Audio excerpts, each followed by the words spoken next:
Hello students, welcome to इकॉन्स प्लानी। तो हमारा टॉपिक चल रहा था इलेक्ट्रोकेमिस्ट्री और हम इलेक्ट्रोकेमिस्ट्री में पढ़ रहे थे कंडक्टेंस वाला पार्ट। और कंडक्टेंस वाले पार्ट में हमने कहाँ तक पढ़ लिया था? हमने डिपाई हक्कल और सागर इक्वेशन तक पढ़ लिया था। उसके बाद हमारा जो अगला टॉपिक है वो है कोलार्श लॉ। तो हमारा अगला टॉपिक है कोलार्श।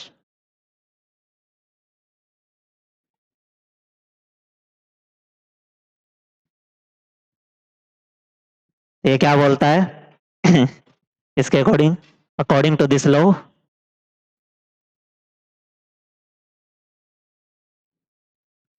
The equivalent conductance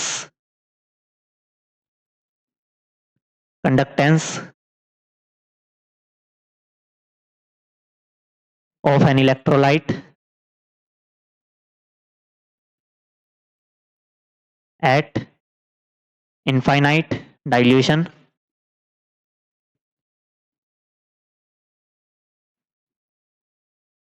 is equal to sum of individual equivalent conductance of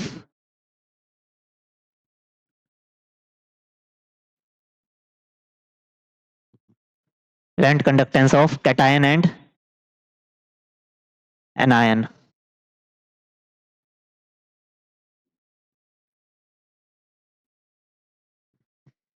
तो जब भी हम कोलार्श लॉ की बात करते हैं तो कोलार्श लॉ क्या कहता है?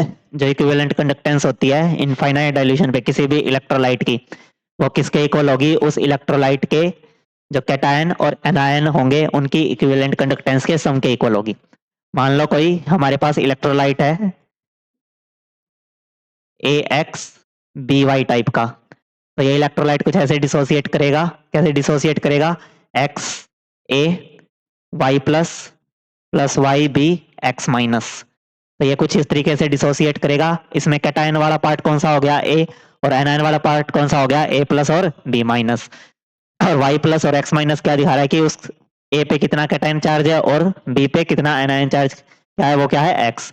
और यहाँ पे एक्स और वाई क्या है? उनके स्टोइकोमेट्रिक कोफिशिएंट।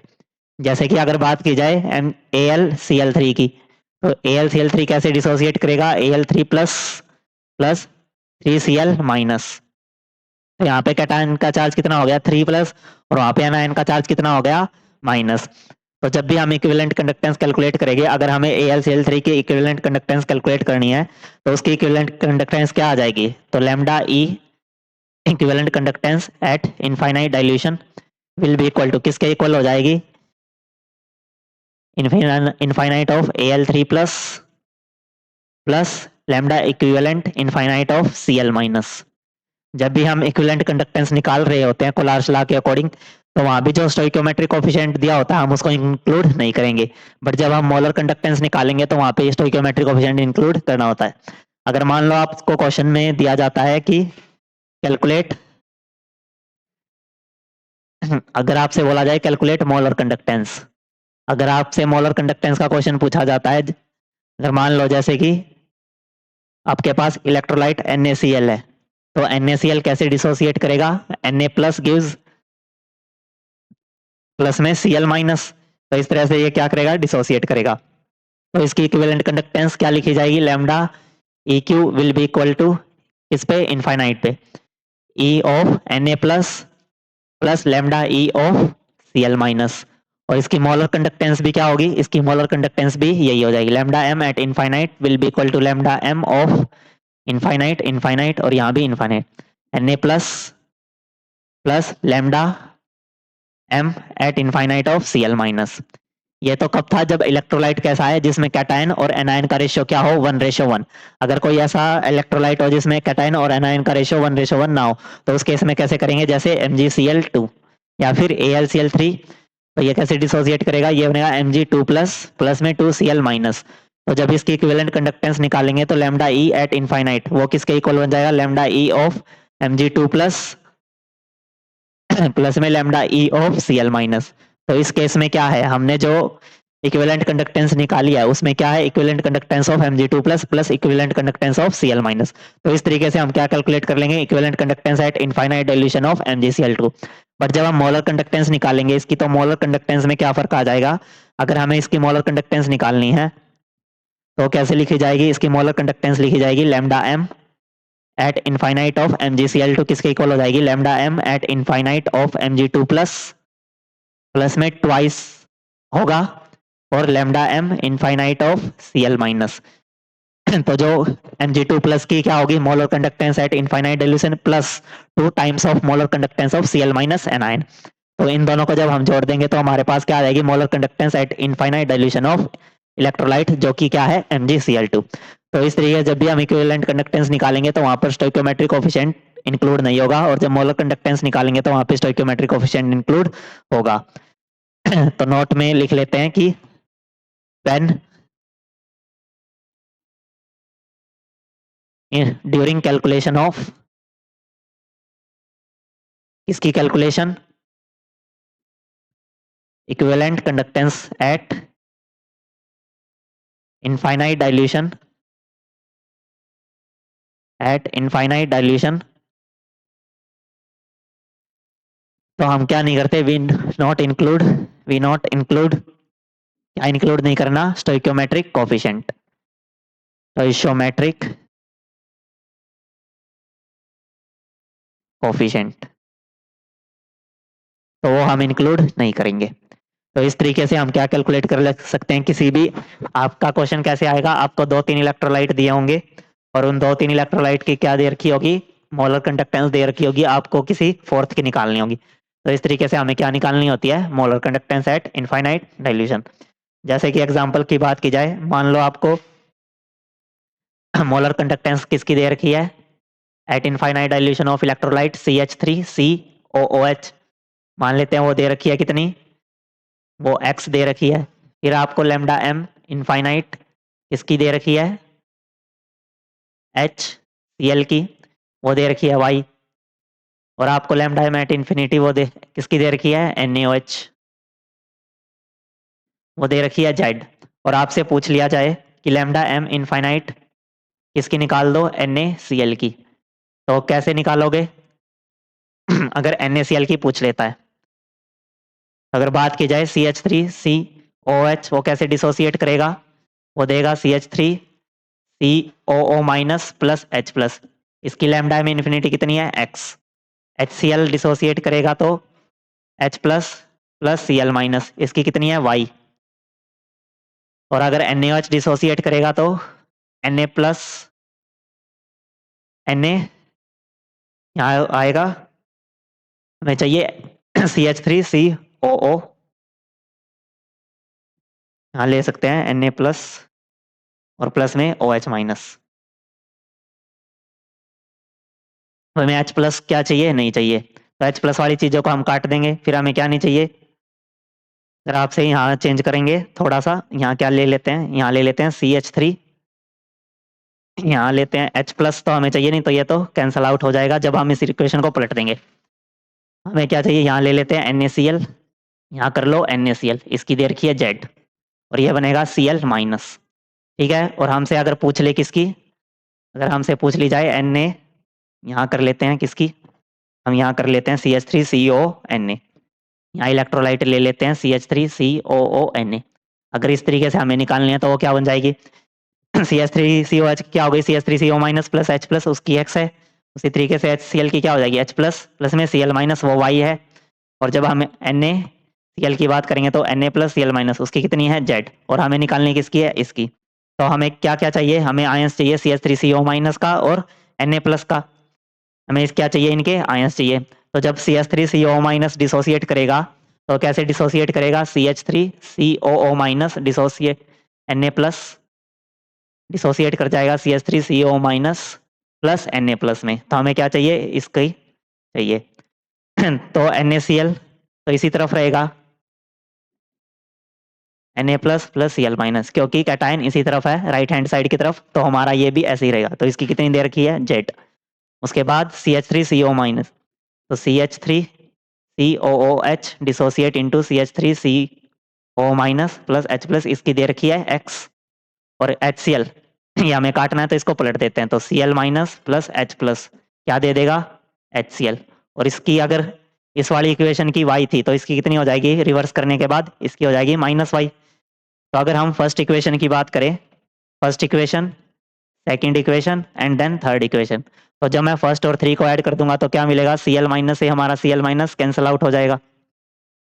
उसके बाद हमारे पास बचेगा H। अगर मैं सेकंड और थर्ड इसको भी जोड़ दूँ तो H प्लस से हमारा H प्लस कैंसिल आउट हो जाएगा। हमारे पास क्या बचेगा, CH3 CO माइनस का और Na प्लस का। यानी कि हमने किस किस को जोड़ा, हमने Z को जोड़ा, प्लस हमने X को जोड़ा और माइनस Y। तो ये हमारे पास किसकी आ गई, लैम्डा m इन्फिनिटी। किसके लिए आ गया ये आ गया हमारे पास CH3COO Na के लिए। तो यहाँ पर आपको X, Y और Z की तरह कुछ ना कुछ वैल्यू दी रही होगी। मान लो ये 210 दिया है, ये 110 दिया है, ये 130 दिया है। तो इस तरीके से हम किसकी निकाल सकते हैं, हम किसी भी इलेक्ट्रोलाइट की molar conductance at infinite dilution को निकाल सकते हैं। और जब हम इक्विवेलेंट कंडक्टेंस निकालेंगे तो उस केस में स्टोइकियोमेट्री कोफिशिएंट का इंक्लूजन नहीं करेंगे। तो इस तरीके से कोई भी न्यूमेरिकल हमसे पूछा जाएगा तो हम उसका सॉल्यूशन इस तरीके से करेंगे। आपके एग्जाम में इस तरह का न्यूमेरिकल आ सकता है, तो आपको इस टॉपिक पे क्या देना है ध्यान। अगर नेक्स्ट टॉपिक की बात की जाए तो हमारे पास नेक्स्ट टॉपिक है एप्लीकेशन ऑफ कोलार्स लॉ।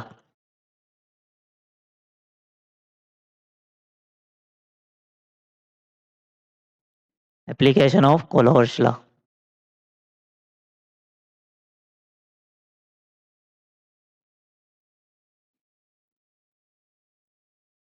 अगर इसकी एप्लीकेशन की बात की जाए तो फर्स्ट एप्लीकेशन है टू कैलकुलेट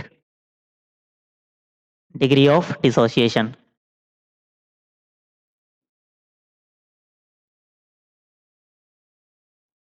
यानी कि अल्फा। तो अगर हम अल्फा कैलकुलेट करने होते हैं तो अल्फा कैसे आता है, इसका फॉर्मूला आपको सीधा याद रखना है। इसका फॉर्मूला क्या होता है, डिग्री ऑफ डिसोसिएशन यानी अल्फा किसके इक्वल होगी, लैम्डा एम डिवाइड बाय में lambda M at infinite dilution.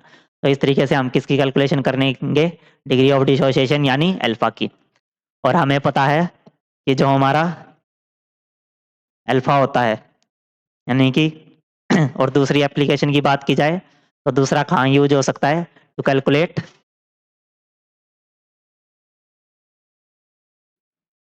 Molar conductance of electrolyte at infinite dilution, वो हम देख चुके हैं। Molar conductance of electrolyte at infinite dilution, वो एप्लीकेशन के बारे में हम पढ़ चुके हैं। जो हमने पीछे देखा वही क्या थी इसकी दूसरी एप्लीकेशन। तो ये हो गया। उसके बाद जैसे के ए, अगर बात की जाए थर्ड एप्लीकेशन की, तो थर्ड एप्लीकेशन क्या हो जाएगी, to calculate dissociation constant of acid और base, dissociation constant of an electrolyte. वो एसिड भी हो सकता है या फिर सोल्ट या फिर बेस। कैसा होना चाहिए, वीक, वीक इलेक्ट्रोलाइट। अगर वीक है तो आपने इक्विलिब्रियम चैप्टर में पढ़ा होगा कि जो कोई भी एसिड है अगर वो वीक है, मान लो हम एग्जांपल लेते हैं किसका, वीक एसिड का। कोई भी वीक एसिड है तो उसका कुछ ना कुछ क्या रहा होगा, डिसोसिएशन कांस्टेंट यानी के ए रहा होगा। अगर के ए की बात की जाए तो के ए की इक्वेशन क्या आ जाती थी, सी अल्फा स्क्वायर अपॉन में 1 माइनस अल्फा। और अल्फा हमारा क्या होता था, डिग्री ऑफ डिसोसिएशन। और हमने पीछे देखा अल्फा किसके इक्वल है, K A will be equal to C. Alpha किसके इक्वल है, लैम्डा एम बाय में लैम्डा एम इन्फिनिटी। ये हमारा क्या था अल्फा, और इसका क्या कर देना स्क्वायर, डिवाइड बाय में 1 माइनस लैम्डा एम बाय में लैम्डा एम इनफाइनाइट। ये आ जाएगा। अगर इसे कैलकुलेट किया जाए तो ये क्या आ जाएगा, ये आ जाएगा सी इंटू में लैम्डा एम का स्क्वायर डिवाइड बाय में लैम्डा एम इनफाइनाइट का स्क्वायर डिवाइड बाय में lambda M infinite minus lambda M divide by में लैम्डा एम एट इनफाइनाइट। तो एक पावर से ये एक पावर कट जाएगी, तो हमारे पास क्या बचेगा, हमारे पास बचेगा सी इंटू में लैम्डा एम का स्क्वायर डिवाइड बाय में lambda M infinity divide by में ये आ जाएगा lambda M infinity minus lambda M. और ये कहाँ चला जाएगा, ये यहाँ चला जाएगा। तो हमारे पास बनेगा, हमारे पास बन जाएगा के ए सी इंटू में लैम्डा एम बाय में लैम्डा एम इन्फिनिटी और ये बन जाएगा lambda M infinity minus lambda M. तो इस तरीके से क्या आ जाएगी इक्वेशन, किसकी इक्वेशन आ गई, डिसोसिएशन कांस्टेंट ऑफ एसिड की, dissociation constant of acid.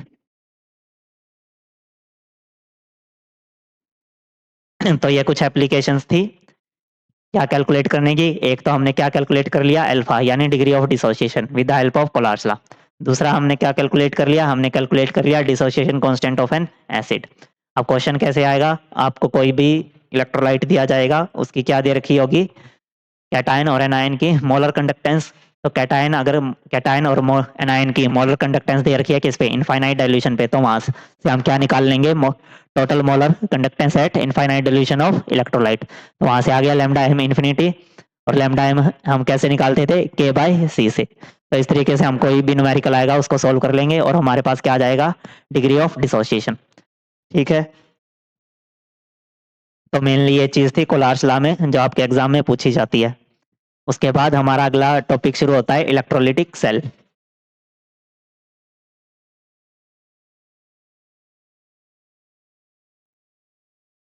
Electrolytic cell क्या होती हैं, दो सेल, अगर डेफिनेशन की बात की जाए तो डेफिनेशन आपके एग्जाम में एक नंबर में पूछी जा सकती है। तो डेफिनेशन क्या होगी, दो cell which convert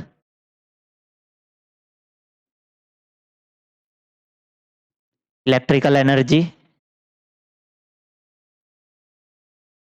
into chemical energy.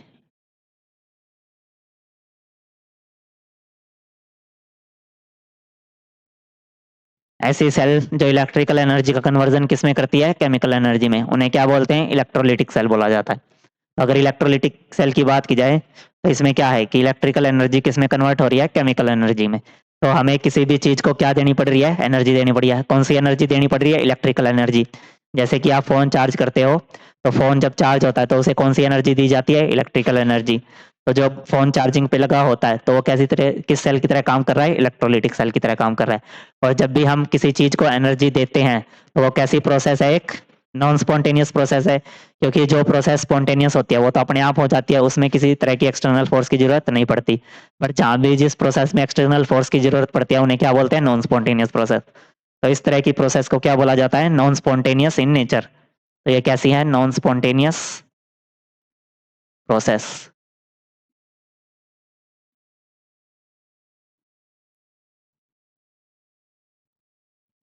ठीक है, उसके बाद अगर बात की जाए, अगर ये नॉन स्पॉन्टेनियस है तो इसके लिए डेल्टा जी क्या हो जाएगा, delta G not greater than zero, उसकी पॉजिटिव वैल्यू आएगी। और ई नॉट ऑफ सेल क्या हो जाएगा, लेस देन जीरो, यानी उसकी वैल्यू क्या आएगी, नेगेटिव आएगी।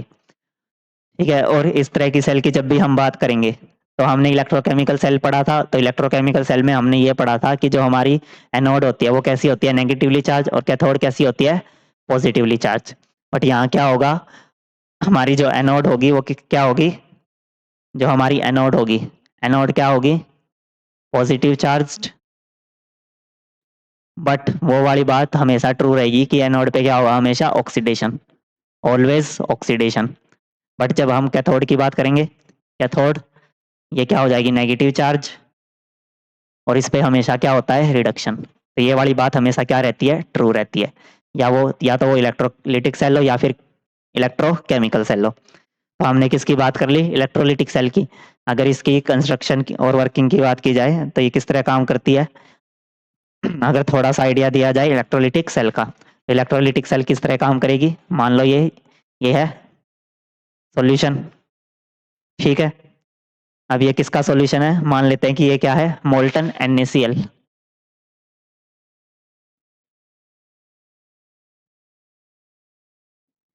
अब NaCl क्या है, इलेक्ट्रोलाइट। अब इलेक्ट्रोलाइट है तो ये क्या कर सकता है, इलेक्ट्रिसिटी कंडक्ट कर सकता है।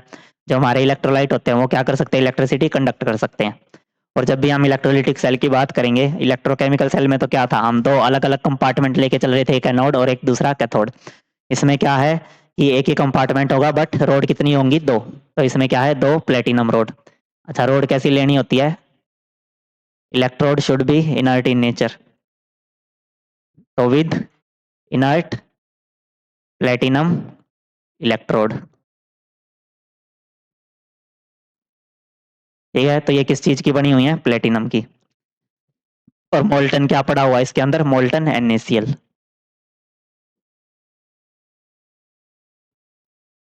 इसके अंदर क्या पड़ा हुआ है, मोल्टन NaCl। किस फॉर्म में होगा ये, Na प्लस और Cl माइनस की फॉर्म में। एक तो होगा Na प्लस और दूसरा क्या होगा, Cl माइनस।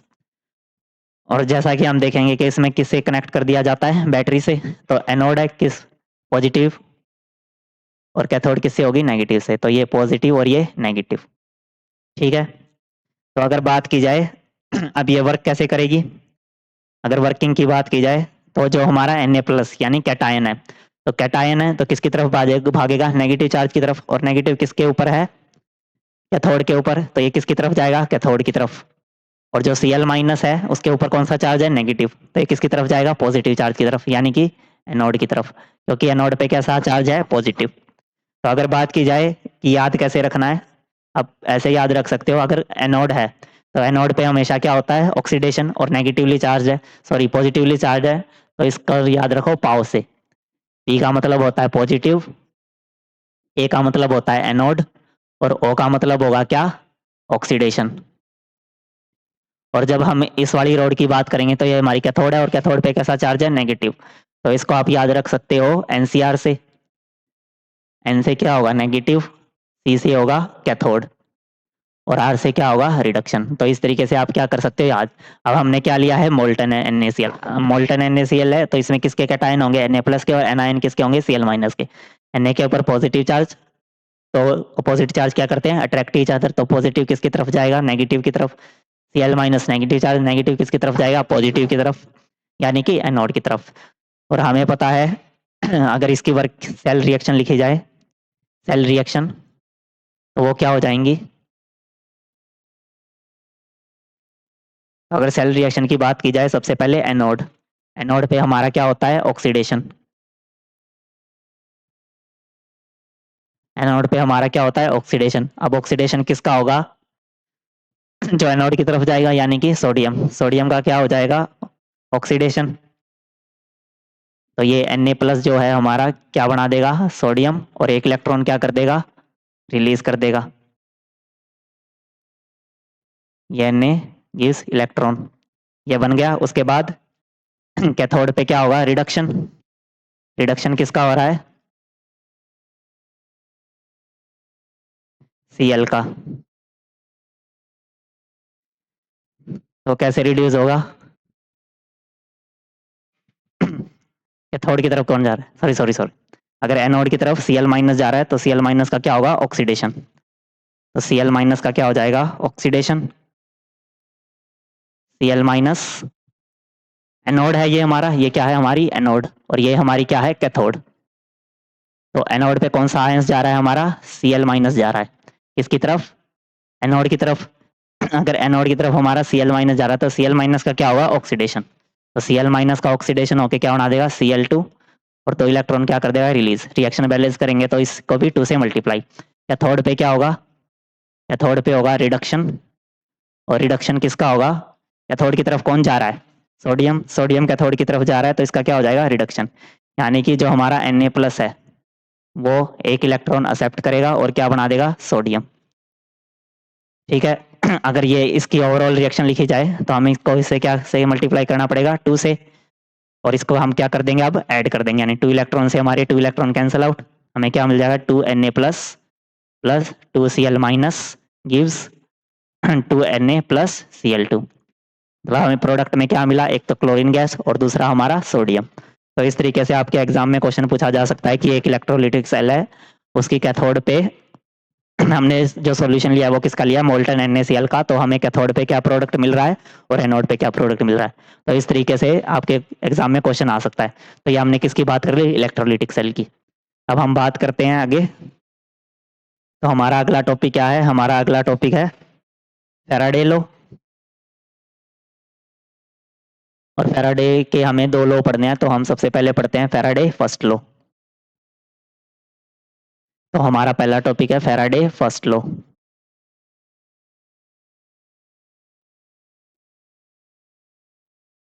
तो फर्स्ट लॉ क्या बोलता है,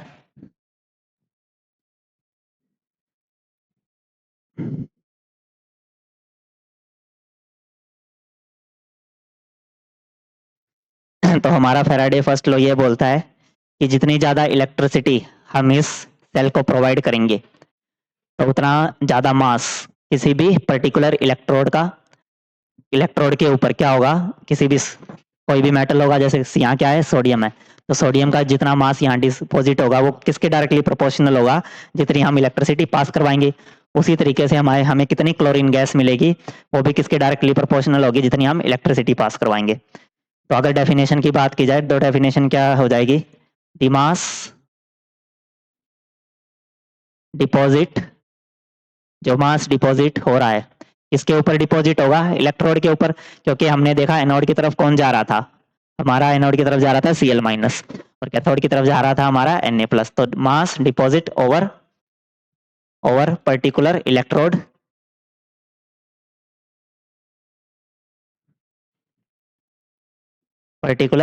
वो कैथोड भी हो सकती है एनोड भी हो सकती है, इज डायरेक्टली प्रोपोर्शनल टू, किसके डायरेक्टली प्रोपोर्शनल होगा, is directly proportional to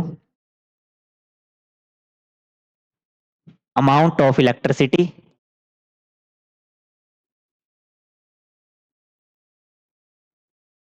passed through the electrolytic solution, passed through the electrolytic solution।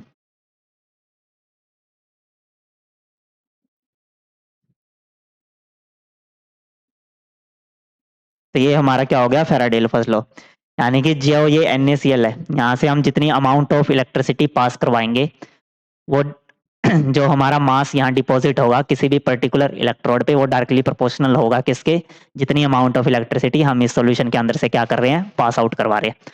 तो वो हमारा क्या हो जाएगा, मास ऑफ पर्टिकुलर कैथोड या फिर एनोड डिपॉजिट। ठीक है, अगर बात की जाए इक्वेशन की, तो इक्वेशन क्या बन गई, मास डायरेक्टली प्रोपोर्शनल है अमाउंट ऑफ इलेक्ट्रिसिटी, यानी कि चार्ज डायरेक्टली प्रोपोर्शनल किसके आ गया, क्यू के, क्यू क्या है हमारा चार्ज।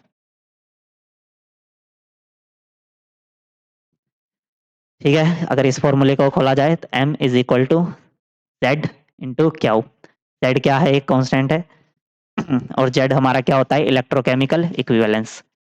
अगर हम डायरेक्टली प्रोपोर्शनल का साइन हटाएंगे तो हमारे पास एक कांस्टेंट आ जाएगा जिसे बोलते हैं जेड, और जेड का नाम क्या होता है, इलेक्ट्रोकेमिकल इक्विवेलेंस, इलेक्ट्रोकेमिकल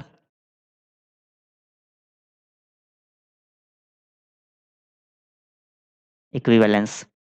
ठीक है, अगर इस फॉर्मूले को और एक्सपेंड किया जाए तो और क्या बन जाएगा, ये फॉर्मूला बन जाता है m is equal to, Z को क्या लिखते हैं, ई बाय में एफ इंटू, और चार्ज को क्या लिखा जाता है, करंट इंटू में टाइम। करंट क्या होता है, चार्ज पर यूनिट टाइम, तो चार्ज क्या हो जाएगा, करंट इंटू में टाइम। और ई हमारा क्या होता है, ई हमारा होगा मोलर मास, ई क्या होता है, इक्विवेलेंट वेट, ई हमारा होता है इक्विवेलेंट वेट के, इक्विवेलेंट वेट। और इक्विवेलेंट वेट क्या होता है, E is equal to molar mass divide by में एन फैक्टर।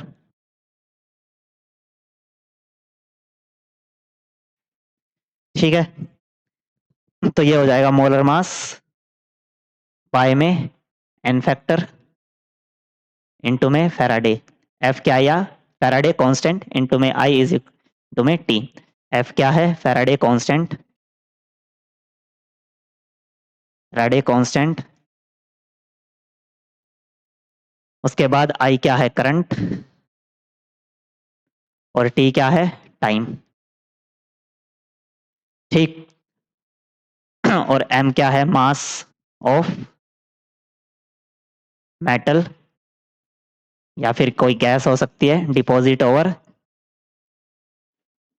किसके ऊपर डिपॉजिट होगा, पर्टिकुलर इलेक्ट्रोड, या तो कैथोड होगी या फिर एनोड, पर्टिकुलर इलेक्ट्रोड। तो इस तरीके से हम क्या निकाल लेते हैं, एम की वैल्यू निकाल लेते हैं। कोई भी मेटल होगा जैसे कि एल्यूमिनियम, एल्यूमिनियम का मोलर मास पता है हमें। कोई इलेक्ट्रोलाइट सॉल्यूशन होगा जैसे AlCl3, तो एल्यूमिनियम के ऊपर कितना चार्ज आएगा, 3 प्लस, तो वहां पे एन फैक्टर की वैल्यू कितनी हो जाएगी, 3। एन फैक्टर क्या होता है, अगर एन फैक्टर की बात की जाए तो एन फैक्टर क्या हो जाएगा, नंबर ऑफ इलेक्ट्रॉन ट्रांसफर, कितने इलेक्ट्रॉन का क्या हो रहा है, ट्रांसफर हो रहा है। वही क्या है हमारा एन फैक्टर। अगर 3 इलेक्ट्रॉन का ट्रांसफर हो है तो एन की वैल्यू 3। और एफ हमारा क्या है, फैराडे कांस्टेंट। फैराडे कांस्टेंट, और इसकी वैल्यू क्या होती है, 96500 कूलम्ब पर मोल। इसकी वैल्यू है ये 1 फैराडे की। तो इस तरीके से हम क्या कैलकुलेट कर लेते हैं, मास डिपॉजिट ओवर पर्टिकुलर इलेक्ट्रोड। आई क्या हमारा करंट और टी हमारा क्या हो गया, टाइम। तो आपसे पूछा जाएगा जैसे कि क्वेश्चन की बात की जाए, क्वेश्चन कैसे आएगा। क्वेश्चन आपसे दिया जाए, अगर क्वेश्चन क्या दिया जा सकता है, क्वेश्चन हो सकता है कैलकुलेट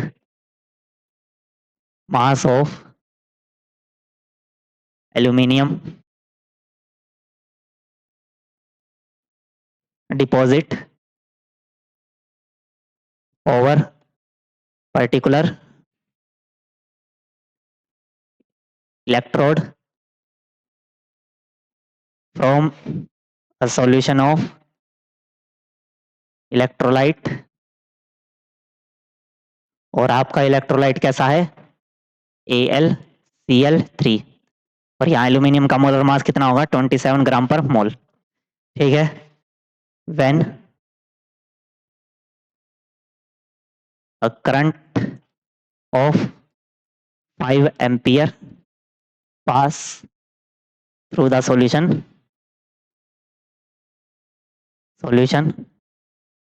फॉर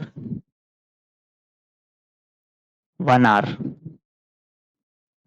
तो आप कैसे कैलकुलेट करेंगे, तो हमारा फॉर्मूला था m is equal to molar mass divide by में एन फैक्टर इंटू में 1/f इज इक्वल टू में I इंटू में T। तो मोलर मास एल्यूमिनियम का 27 डिवाइड बाय में एन फैक्टर 3 है। फैराडे कांस्टेंट की वैल्यू 96500।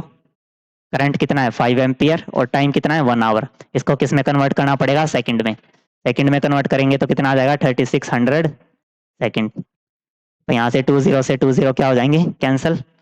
और 3 9 ज़ा 27। ये आ गया 45 इंटू 36 डिवाइड बाय में 965। तो इस तरीके से क्या आ जाएगी ये value, the amount of metal, इसकी अमाउंट आ जाएगी एल्यूमिनियम की, डिपॉजिट ओवर पर्टिकुलर इलेक्ट्रोड। तो इस तरीके से आपके एग्जाम में न्यूमेरिकल पूछा जा सकता है, तो आपको इस तरीके से न्यूमेरिकल को सोल्व करना है। तो यहाँ पे हमारा फैराडे फर्स्ट लॉ खत्म होता है। उसके बाद नेक्स्ट देखते हैं, नेक्स्ट है हमारा Faraday second law.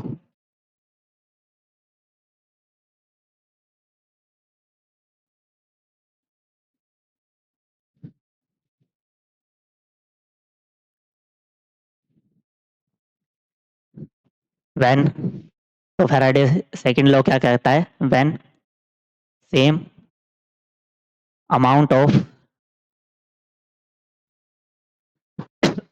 Of electricity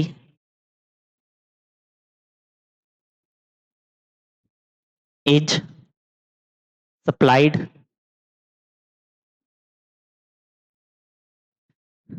through, supply की जाती है, कहाँ सप्लाई की जाती है, थ्रू टू डिफरेंट, दो डिफरेंट इलेक्ट्रोलिटिक सॉल्यूशन में,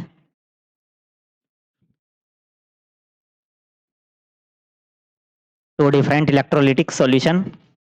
अगर सेम अमाउंट की इलेक्ट्रिसिटी पास करवाई जाती है दो डिफरेंट इलेक्ट्रोलिटिक सॉल्यूशन में से, then mass of element deposit over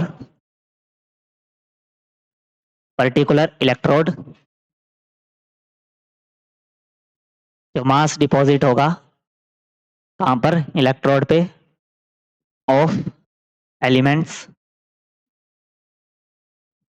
deposit over electrode will be different. क्या आएगा, will be different, will be different.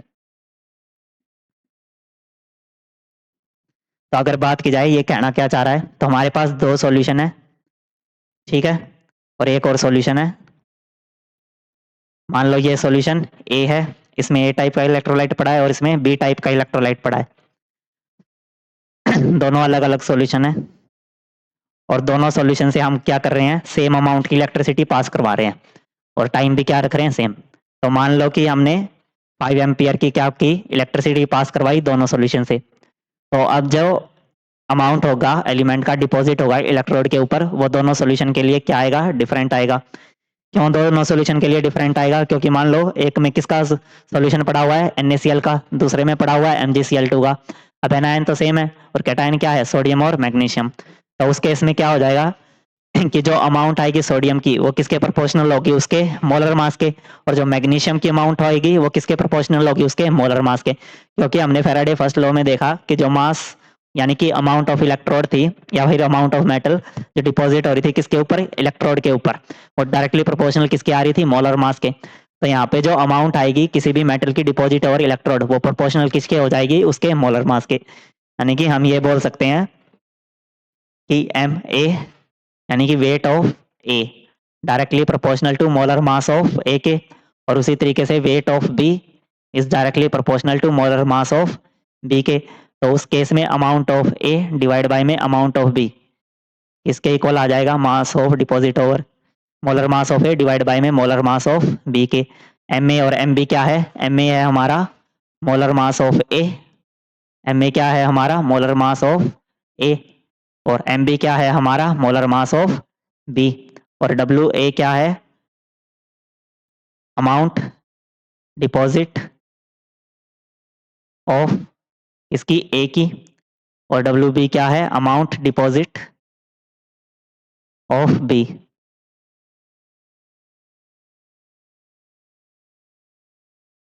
तो इस तरीके से अगर हमें क्या पता हो, एक सॉल्यूशन का वेट पता हो और हमें दूसरे का क्या करना हो, निकालना हो, और उन दोनों के मोलर मास तो हमें पता ही होंगे, तो दोनों मोलर मास का रेशो ले लेंगे और एक का क्या दे रखा होगा, वेट। आपसे क्या निकलवाएगा, दूसरा। तो इस तरीके से आपसे न्यूमेरिकल पूछा जा सकता है इस वाले फॉर्मूले पे। तो ये हमारा क्या हो गया, फैराडे सेकंड लॉ। तो ये हमने किसकी बात कर ली, फैराडे सेकंड लॉ की। तो ये हमारे फैराडे के 2 लॉ थे जो हमने पढ़ लिए।